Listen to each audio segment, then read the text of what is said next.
Great. I mean, this is like a dream come true. I've been wanting to do this for so long. Even before Star Trek Discovery was launched, I went to Alex Kurtzman and said, gotta do the spin-off, gotta do Philippa Jojo. This is one of the most intriguing and sophisticated character who is in the dark, in the light, and you never know whether she's coming or going or whether she's going to cut your legs off. Oh my God, you just saw them. They are unbelievable, starting with Omari and then Sam Richardson and Robert, Sven from South Africa. They were like a really little United Nations there because they came from all around the world, globally, and humbly.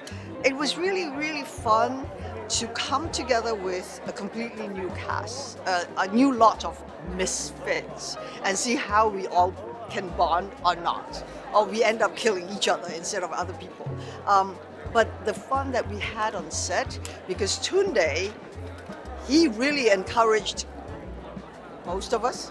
Some of them, some like Sam in particular, like Sven, like Rob, like every one of them, Casey, they're very good at improv. They're very good at surprising you with, and I'm like old school. Okay, hang on guys, I do by the book, okay? Whatever my writers tell me, that's what I'm doing. So I stand there in awe and give them dirty looks. Of course, he's not gonna just have the fun making us do things. No, we made him do things as well. I feel good, man. What I did was after the 70 or so interviews that I had earlier today, I sat in the sauna for a minute, which could have depleted some energy, but it did give me enough to be back at you, to be super conscious, to understand your question, and to say that what's underrated is feeling cool, feeling light, not just loved, but also feeling happy. And I feel happy, bro. Just second to none. And it's hard for me to say, because as you know, it's a 20-plus year career, and I've had some amazing castmates in this beautiful New York, as you know, having worked on a massive or small show, whatever you want to make it. I make it massive. But yeah, it's an amazing reality to be able to come on set and by maybe day 3 to have everybody's not just name down, but their birthdays down, maybe charge it to my photographic memory, but then to learn who they are as people. We jumped in that rapport bath and came out having hellified chemistry. All of us, individually, have our own conversations, and then collectively, we all benefited from that. Pretty amazing, bro. I love these guys. The threads are still happening. The big beam me up, Scotty, it's how you be knowing? Because of that thing, right? The thing. That part. I appreciate you, man. It just feels like not only Alex Kurtzman and Tunde and Michelle asked me to join, but equally Avery Brooks and LeVar Burton said, come hang out. Nichelle Nichols said, come hang out. Persis, right? Woman of color equally, who, of course, displayed with William Shatner the first interracial kiss that we ever saw on screen. It feels like they all knocked on the door, and I said, okay, pretty amazing. I feel sad, man. Like, Star Trek's my thing. It's been my thing my whole life, and this was a really special experience for me. Like, this crew and this cast that came together, it blended in a way that I've never seen before, and it was such a joy every single day. It didn't matter how hard it was every day. It didn't matter how long we were shooting. It didn't matter how uncomfortable we were in the suits or shooting in the freezing cold. It was just every day waking up and just skipping on my way to work because I was part of Star Trek. Like, it was such a joy, and here we are. And we're near the end of this process, and you're hoping and praying that people will love watching this as much as we love making it, and that we get to do this again and do it many times. But right now there is this sweet sadness of going, this is the final chapter of this chapter, and I hope there's another book.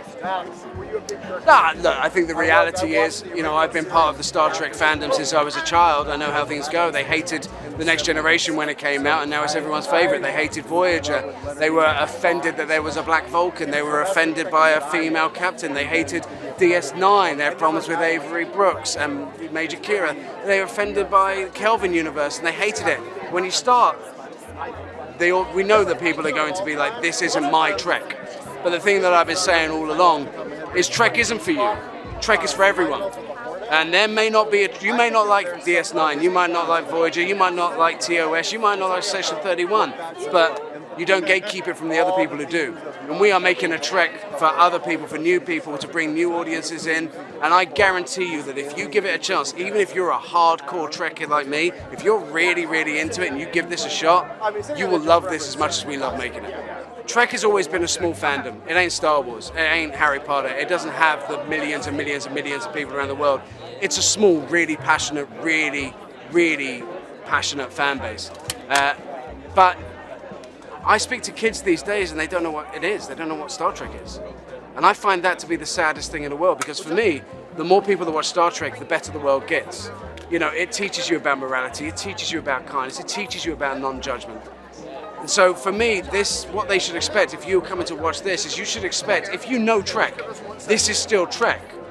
But understand that we're also making something new, something fresh, something to try and bring new people in and then be able to go to them, hey, if you like Section 31, here's TNG, you know, here's disco, here's all these other things. It's an intimidating thing, Star Trek, there's so much of it. And if we can get a whole new audience to come in with this film, and then we share the love that we have and that moral imperative, that prime directive of what Star Trek should be, we will make the world a better place just by doing that. On my first day on set, which was the second day of shooting, we're on the Section 31 spaceship, and I've always wanted to be on a starship, and I'm sitting up there pressing boop, boop, boop, boop buttons and pretending I'm in space. You know, there's black drapes with the lights on it, and you're looking out and going, oh, it's fake space. And just having a moment within myself, just really going, wow, I cannot believe I'm filming I can't believe I'm in Star Trek. Like, a head blown, and I look over to my left, and Sam Richardson is going beep, beep, beep, beep, beep, beep, beep, beep. And Liz Hitler's up there going like this, and we just look at each other and we just went, because this show is being made by people who wanted to be there, man. It was from Tunde, from Michelle, from Kurtzman down. It's people that love Star Trek. And from the moment I got on set, I felt so encouraged that I was surrounded by people who held it in the same level of importance that I do. Well, it's not really. We were all staying in the same hotel in Canada, and it's called Beam Me Up Soho, which is where we were staying. And it is a varied and interesting group chat that shall never be released to public eyes. We're feeling so good. Feeling so excited. Feeling ready to birth our little space baby into the world. Can't wait. I mean, we really lucked out. We got a bunch of actors in a room and we all love each other. That's rare and incredible. But truly, these are some of my best buds. You know, we have an active chat going a year later, and I just love them. I think what drew me to this was being able to join the legacy of Trek. Some of the firsts that Trek has been a part of were really, really exciting to me. And I think joining this franchise as a strong woman was very, very important to me. So that was amazing. Yeah, I think there's many things that fans of Trek are going to get into. I think some of the folks we have kicking around you might recognize. Maybe we've only seen them a couple times, maybe once, you know. But I think knowing that they are there is very cool. We've sprinkled some things in that are definitely going to excite fans of Trek, and then fans who are sort of onboarding to Trek right now. I think this film works as a wonderful bridge. Well, there's one moment. I won't give too much of it away, but I'm in a somewhat compromising position, and Michelle Yeoh, as Philippe Georgiou, is sort of threatening me and toying with me, and then it's sort of revealed, who should actually be in trouble, and that whole little exchange is pretty delicious for me. Excited, overwhelmed, and held, deeply held. Yeah. I think the character that I play and being able to step in on the sets that we had and the joy of being able to be on a functional set, things that move and beep and fly, like that for me was the joy of being like a kid again. Yeah, I get to be a small blip. And I think the hope is that when you expand something, there's a lot of fear, there's a lot of trepidation, there's a lot of unknown, there's a lot of new, and people get scared about change. And I can appreciate that because this is something that is iconic. That is, I mean, it's informed culture for decades. So being able to be a part of that, being able to be a small part of that, I hope that it continues to bring joy to people, hope to people, no matter where we are. The darkest part of the galaxy, light still prevails. Do I have any moments that are my favorite? I mean, so many. I think the big thing that I take away from this is like, we are a family, both on and off screen. Like we spend so much time together, and I've worked a lot with a lot of cast, and there is something special about this. We went to do karaoke, we had dinners together, we had parties together, we watched the Oscars together. So like, the point is, we spent time off screen.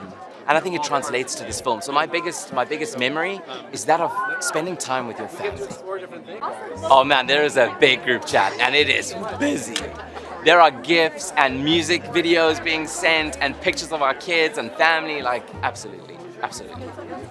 Yes, I think the twist that you're about to see and find out is probably, for me as an actor, one of the great joys to be able to play. Unreal, unreal. Like I was just saying,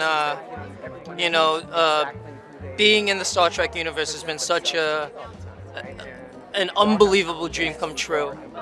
For a Trekkie to then be able to do this, it's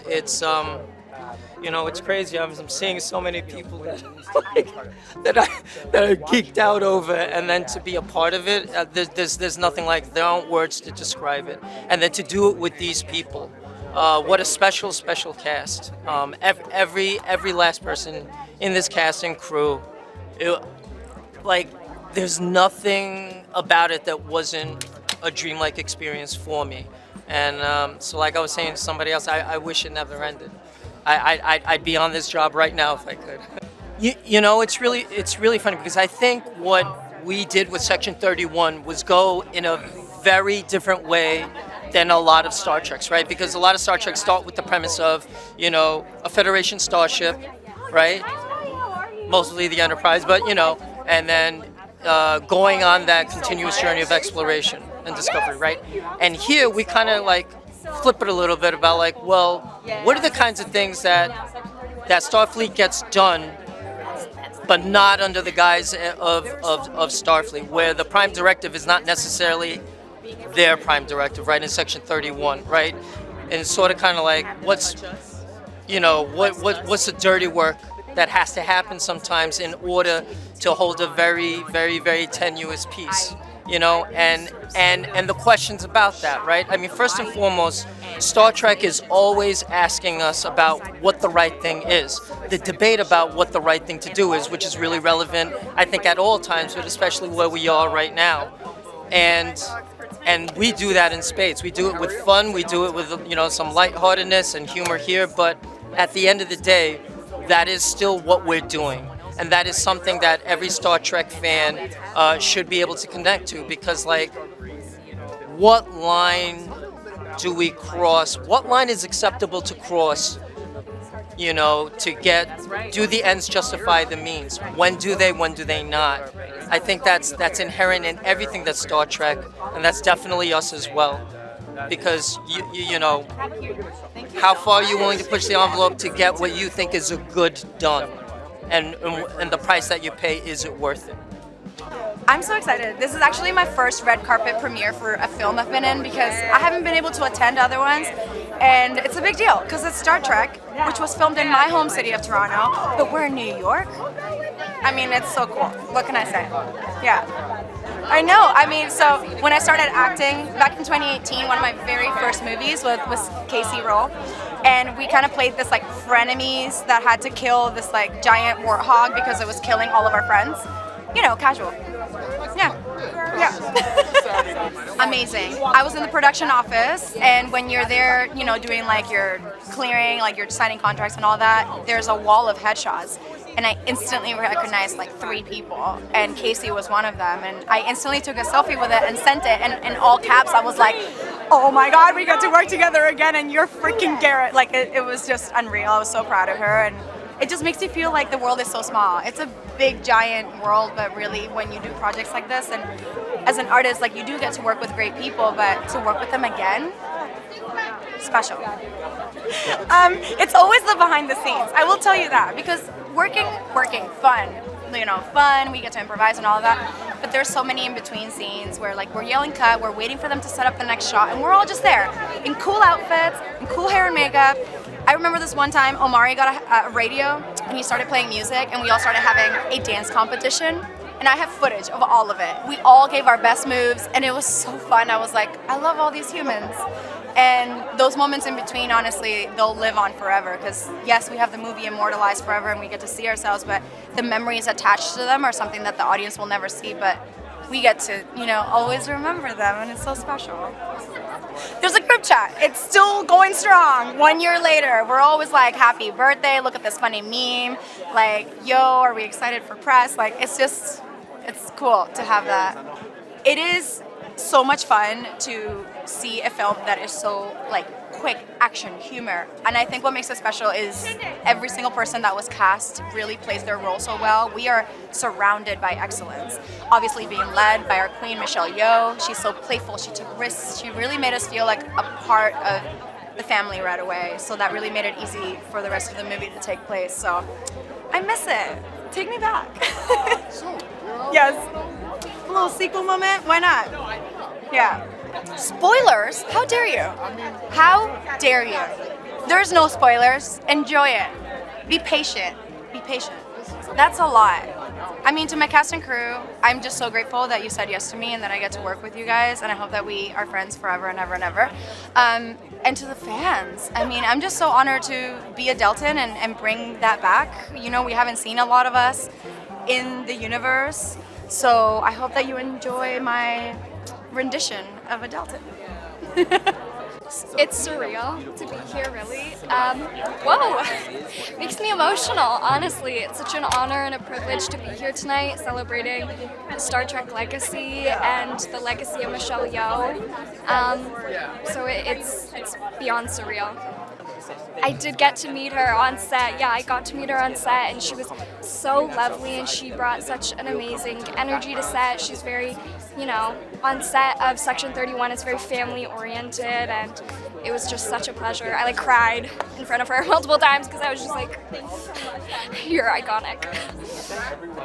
Honestly, all of it, but also I've known Umberlee, who plays Mel, prior to filming, and the first time that we ever met, we were like, one day we'll work together, and then so finding out that we both got a part in Section 31 was such a wonderful surprise, and it's just such a blessing, honestly.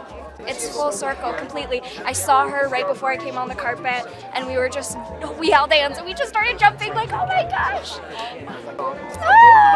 It's emotional, because it's a journey. It's a journey, and it's just, Star Trek is such an incredible legacy, and to be a part of something that is so loved and so adored, it's very sentimental. It really is.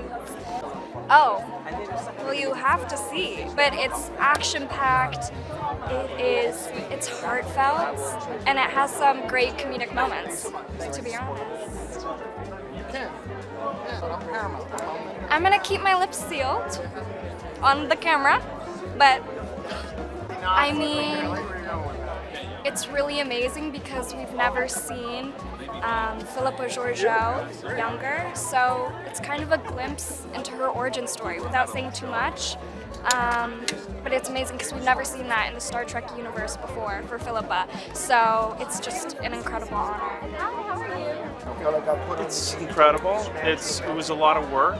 It was a lot of hard work, a lot of uncertainty, and you really don't know what's going to happen because the publicity and is all different than the final thing. I remember seeing the trailers, and I have seen the screener, and I'm like, oh, it's not the same. It's not the same thing at all. There's a whole level of darkness and humor that I certainly didn't expect working on. For me, we hit the ground running. First day of shooting, all my scenes were with Michelle. So Dadano and Georgiou are like a thing. the first day we hit the ground running, it was like an interrogation scene we had, and it was like really intense. And we kind of came up with some business on the day where I get hit by Michelle, and they're like, "Are you okay with that?" I'm like, "Yes, I'm okay. Please." And if she could kick me, that would also be really good. If we could get a kick in there. Hold on, excuse me for a second. So, yeah. True story though. They came up with it on the day, and they're like, "Do you mind if we had a?" And I'm like, "Yes, please, more." I'm a character actor. When Star Trek came across my purview, I was like, "Yeah, right." I'm like, "Sure, okay." And I have no clue how, like, I connected with the material because Data No represents like how the colonies have like kind of extracted everything they can from their galaxy, from their worlds, and they have to go elsewhere. I don't want to give any spoilers. Elsewhere they have to go elsewhere to retrieve it, and he's aware of that, and he's aware of that dystopian kind of like mechanism of how the universe is run, and so. I don't even remember what your question was, but it's a really what drew me to the part. So like I'm a character actor, so when something like this comes your way, you honestly are like, there's no way, but you try and you put yourself out there, and I got a great response from them, and we had several meetings where we were like shaping the character, and we did everything. We did every which way you could imagine, and I didn't. When they cast me, then it was amazing because we had months and months to prep. So I really got him into me, but I hadn't seen the prosthetic yet. I truly only saw the prosthetic. Tunde sent me a text about 30 days before we went to camera, and it was so trippy. Because it kind of looks like me, but kind of doesn't. And then I'm like, oh my God, do I need to relearn everything? Well, but. As soon as we did the test, as soon as we put it on, it was like magic. It's like it's a little bit of madness. Like you put it on and you're just a different person. And there's not a whole lot of acting required because you're like it informs your actions and your behavior. That kind of get up. And just going back to the punch, when Michelle punches me, and then a lock grabs me and he punches me. The rig and the FX, because there's an iPod Nano here, and there's all these lights that are controlled by Wi-Fi and stuff, or by Bluetooth, and they were starting to malfunction, and so it was just like a real cluster, but it was amazing. If I could just do it all over again, I'd keep doing that all over again. It's so much fun, and there's so much creativity. Those sets and the FX are just like out of this world. Yeah. I'm feeling good, man. It's exciting to finally get it out there. Did you take a second to take it all in yet? No, I think that'll happen when I go up on stage to introduce the movie. That's when it'll become real. I'm looking out at all those people and understanding there's a multiplier effect of all the other people that are going to be watching it around the world. It was very refreshing. We spent a lot of many good years on Discovery with Michelle Yeoh, with Sonequa Martin Green. And then also transitioning Michelle Yeoh's character, Philippa Georgiou, out of Discovery in season 3, and then having several year gap, which was unanticipated due to circumstances out of our control, only to land now in 31 and really get to work on that character and get to know the Philippa Georgiou, the Michelle Yeoh character a lot more. It makes it sweeter because of the amount of time it took to get there, and we enjoyed the ride. And now I'm hoping the rest of the world enjoys it too. I think the operating word is fun. They can look to experience an outrageous roller coaster ride. But particularly if, let's say you come in and you don't know anything about Trek, you're still going to have that experience. Now, if you know a lot more about Trek, and let's say you know about Discovery, and you just know about Trek going all the way back to TOS, and in particular Deep Space Nine, Inquisition, then now you have even a richer experience, and you can enjoy the movie from that point of view as well, or argue about the movie. We as fans love to do both. Well, it was a riot working with them. Like they are all individuals that are very unique and a lot of fun to hang around. You know, you instantly want them to be your friend, you know. And that translated into the movie, and I think you can see that they had a lot of fun being together. But yeah, they all stay in contact up till now. We finished shooting over a year ago, and you can really see that that movie and the experience on set with all of them planted the seeds for an everlasting relationship. So it was very nice. Oh, ooh, there's a lot of them. Boy, okay, I guess if I had to choose my favorite moment, it would probably be, don't tell her I said this, but it would be when Michelle Yeoh secretly forced me to appear in the movie. Okay, so I'm a behind the camera guy, but, and she said, okay, I want you to be background in the Brahm fight. And I said, oh, I don't know, I want to be background in the Brahm fight. I'm comfortable just directing. Then she went and secretly spoke to costumes, hair, makeup, and set it all up. So when I was on set, suddenly I'm having hair being put on me, and I have a costume and a black little tent right next to my director's chair, and glitter being put on my face, and wearing really, really high heels, these boots, and I'm in there. So that secretly I enjoyed it because it was fun seeing the reaction of the rest of the crew. Like, it's in the Brahm fight. I won't tell you where. It's the phase fight, but I think it's an Easter egg for the fans to look at. Very excited. I'm a big Star Trek nerd, so I'm excited to see this. It sounds really cool, and I love her too. So it's like, but I'm very excited. I love the whole thing. Well, I'm a big fan of the show since I was a little kid, and the villains. I'm a real villain in it. The villains are some of the best things about it. So actually, for me to be a Star Trek bad guy was even better. That was a bonus. Yes, for sure. No, it's literally something that I can't kind of believe I'm doing. It was sort of literally a dream come true. I mean, it's the kind of thing.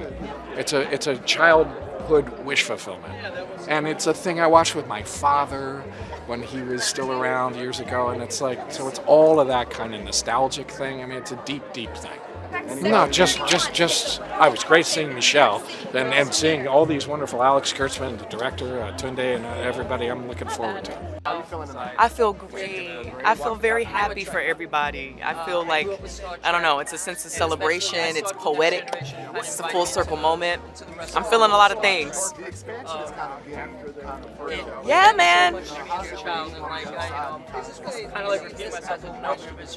So real. It feels surreal. That's what I've been talking about. You know, you have this sense of pride, also just this sense of wonder and fascination, and then celebration, like I was saying, because I'm so proud of everybody. I'm so proud of Tunde and Michelle Yeoh and Alex, Kurtzman, and the rest of the cast as well, because we talked a lot when we were doing Discovery about how this is only for a time, and then we're going to pass it on, and someone else is going to have to take care of this heirloom. And now here they have, and it's really beautiful to be here, and it's really, I don't know, it's kind of wild. It's kind of wild. It's kind of wild. Yes. No, I'm super excited to see, you know what, of course I'm excited to see Michelle. I'm excited to just see the totality of Tunde's work, and, and the writers as well, Craig Sweeney and the rest of them. But I'm also excited to see how this cast relates to each other. I'm really excited to see that synergy. Oh man, I love y'all. I love y'all. Congratulations. You're beautiful. I know you've done beautiful work, and I know you've done your part to take care of this heirloom that is the franchise. So I love you. I think my favorite part of being a part of this is the constant reminder of how impactful storytelling can be. So we know that, we say that, we're like, oh yeah, stories change lives. Like, but being a part of this franchise, you get to see it for real. It's like, oh, okay, let me show you that this is true. Let me show you these people who say their lives will never be the same again. Allow me, and I guess suppose this is God talking, this is Jesus talking, allow me to introduce you to people who are not the same. because of this franchise, the stories, and because of you and your work, right? Let me show you my glory real quick. That's my favorite part, I think. I mean, it's a second golden age of Trek, and I couldn't be more proud to be a part of it and to be here to support my friend and an inspiration to me, Michelle Yeoh, who's part of our family on Discovery and kind of reinvented the, I don't want to call it a villain because she's so complex, but you know, a person who challenges us. I think for me, you know, I would be remiss if I didn't say how we expanded the universe, how we also expanded the universe within the show, right? Inclusivity of LGBTQ people and having them be a part of the story, of the team that actually solves our problems and saves the galaxy. There's something to be said about the empowerment that sends, that message of empowerment that sends to people, especially in this moment. I mean, I saw the trailer because I did present the movie at Upfront, so I saw, you know, a little sneak peek. It looks great. And you know, our Tunde, who is our director, our producing director in Toronto on Discovery, is our director here in this movie, and so I'm very proud of his work as well. And so much of our crew on Discovery worked on this movie. Incredible. Really Excited. happy. I feel very happy. Like when we're around our Star Trek family members, it just feels good. You know, we all have shared experiences, and we know what it's like to be in this world, and it's a good job. It's a good job. We're very, very lucky to work with the people that we work with. I think we're incredibly fortunate to be able to go to all these different sort of events and see family there. It feels really good. It feels like home. You see people who you haven't seen in a few months, and it's like catching up all over again. And we have something to celebrate, so it's nice to see people you love when you're celebrating something you're excited about. Ooh, I hate to sound like a broken record, but it's exciting. It's just really exciting. I think Star Trek means so much to so many fans, and to see as many iterations as possible for fans to really get excited about and soak themselves into, it's exciting. I look forward to what the fans will think. While we were filming season 3, they were filming section 31, so that's also like it's a cool feeling on set. Like it kind of energizes you and Energizes you say? It does. And did I just do that? I just did. It energizes. Yes, incredible. I did. Good catch. Intended. But just to know that, like you said, like it's expanding. Like the fans have more to look forward to, and especially like with our show, where we've been waiting a bit for the release of season 3. Like we speak with fans all the time. Like the fans are a very big part of all of Star Trek, and especially our show. And they've been looking forward to this movie. And just to know that everyone's here in New York celebrating it with us, and we didn't have to travel very far. No, I didn't. appreciate that. Yes. Yeah. No, actually. Of the world as actors. So I would say I've told this story probably a bunch, but it was being on the bridge and everybody being like, ooh, we're on the bridge, and all I could do was panic and say, how do you fly this ship? And so most of my on-set life is on that bridge, and it obviously is a big part of my character. But for me, the bridge doesn't get old. The bridge is still like the coolest thing, and being on there and being with my cast, my crew, and then also being on it with Jonathan Frakes. That was also a big moment of like worlds colliding. So there you go. I gave you some time. No, I was going to agree with you. I was going to say the bridge is an iconic set. I remember my first day on set was a bridge day. And just walking into a space as somebody who has never worked in the Star Trek universe before, and knowing the weight of how iconic that space is, and still being surrounded by people who trust in you, who believe in you, who support you, who know so much more than you do. So it's really easy to ask questions like, how do I fly this thing? Which button does what? And being able to establish canon. I mean, Strange New Worlds is a prequel, and so everything we do predates the stuff before the original series. And so to establish canon and doing it with people who are so incredibly talented and so excited and so like devoted to what we want to do, that's the most exciting part, is to go into work every day and know that you're surrounded by people who know how important it is to do a show like this and to be in a part of something like Star Trek. Like we're honoring the franchise and also always adding to it, and that's just a really special, cool thing that I couldn't have asked for a better role, a better prove. I'm not just saying that because she's here. It's true. No, I mean, listen, I'm obsessed with you. We You know insisted that. on doing all our interviews together. We have to do them So, together. yeah, There's no way we do it separately. This is everything my emotional better support person. with Celia. That's what I say. Everything's better with almost like Yes. sentences. Absolutely. Absolutely. It's the New Yorker in us, it's the theater in us, it's the Trek in us. Absolutely. This story probably a bunch, but it was being on the bridge and everybody being like, ooh, we're on the bridge, and all I could do was panic and say, how do you fly this ship? And so most of my on-set life is on that bridge, and it obviously is a big part of my character. But for me, that the bridge doesn't get old. The bridge is still like the coolest thing, and being on there and being with my cast, my crew, and then also being on it with Jonathan Frakes. That was also a big moment of like, ooh, worlds colliding. So there you go. I gave you some time. Now you have No, to come I up with was really going to great- agree with you. I was going to say the bridge is an iconic set. I remember my first day on set was a bridge day. And just walking into a space as somebody who has never worked in the Star Trek universe before and knowing the weight of how iconic that space is and still being surrounded by people who trust in you, who believe in you, who support you, who know so much more than you do. So it's really easy to ask questions like, how do I fly this thing? Which button does what? And being able to establish canon. I mean, Strange New Worlds is a prequel, and so everything we do predates the stuff before the original series. And so to establish canon and doing it with people who are so incredibly talented and so excited and so like devoted to what we want to do, that it's just, that's the most exciting part, is to go into work every day and know that you're surrounded by people who know how important it is to do a show like this and to be in a part of something like Star Trek. Like, we're honoring the franchise and also always adding to it, and that's just a really special, cool thing that, you know, I couldn't have asked for a better role, a better crew. I'm not just saying that because she's here. It's true. No, I mean, listen, I'm obsessed with you. We You know insisted that. on doing all our interviews together. We have to do them So, together. yeah, There's no way we do it separately. This is my everything emotional better support person. with Celia. That's what I say. Everything's better with almost like Yes. sentences. Absolutely. Absolutely. It's the New Yorker in us, it's the theater in us, it's the Trek in us.